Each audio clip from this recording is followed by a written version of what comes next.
नमस्कार दोस्तों, आज हम पढ़ेंगे ज्योग्राफी का चैप्टर 2। हमारी किताब का नाम है ज्योग्राफी और चैप्टर का नाम है ग्लोब, अक्षांश और देशांतर। इस अध्याय में हम जानेंगे कि ग्लोब क्या होता है, धरती का आकार कैसा होता है, अक्षांश और देशांतर क्या होते हैं और पृथ्वी पर अलग अलग तापमान क्यों मिलता है। चलिए शुरू करते हैं दोस्तों।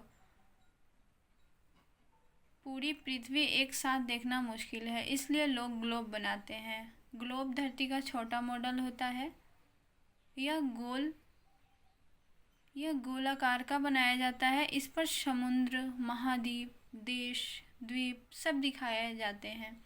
ग्लोब को एक धुरी एक्सिस पर लगाया जाता है, जिसे हम उसे आसानी से घुमा सकते हैं।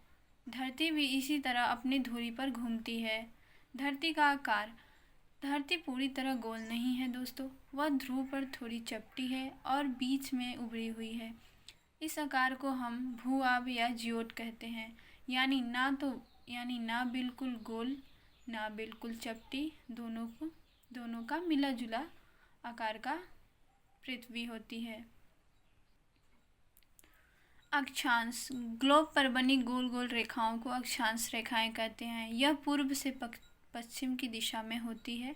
यह रेखाएं एक दूसरे के समानांतर होती है, इसलिए इन्हें पैरेलल भी कहा जाता है। दोस्तों, ये अक्षांश रेखाएं पृथ्वी को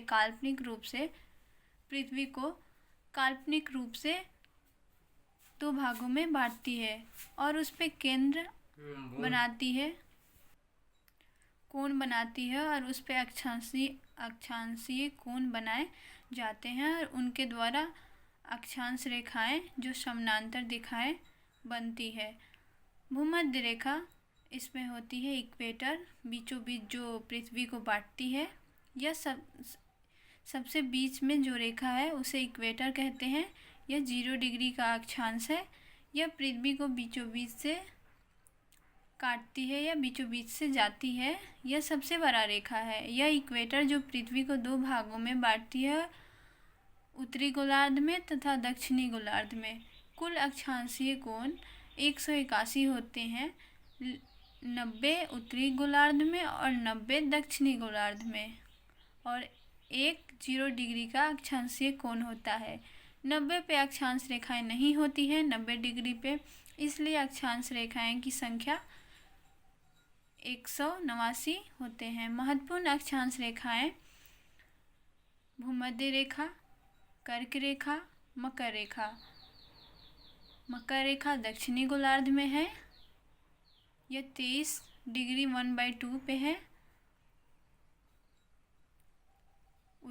उत्तर गोलार्ध में है कर्क रेखा, यह 23 डिग्री 1/2 में है। अक्षांशीय वृत्त या उत्तरी ध्रुव वृत्त ये 66 डिग्री 1/2 उत्तरी गोलार्ध में है।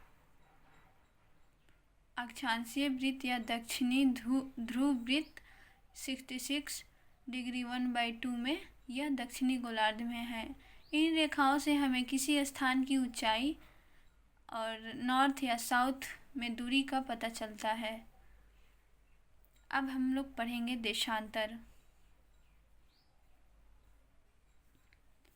अब बात करते हैं देशांतर की। देशांतर रेखाएं वो होती है जो पूर्व से पश्चिमी गोलार्ध तक खींची जाती है। इनको मेडिएशन भी कहा जाता है। यह रेखाएं एक जैसा गोला नहीं बनाती है, यह ऊपर और नीचे ध्रुव पर मिल जाती है।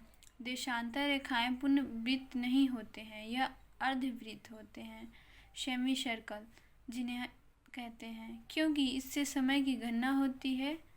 अब हम आगे जानेंगे।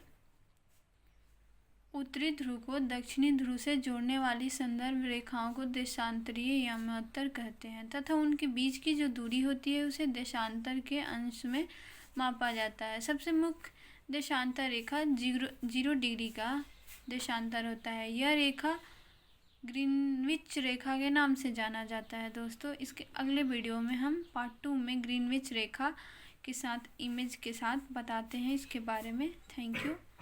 नेक्स्ट पार्ट में फुल वीडियो डालेंगे, इसमें लॉन्ग नहीं हो पा रहा है।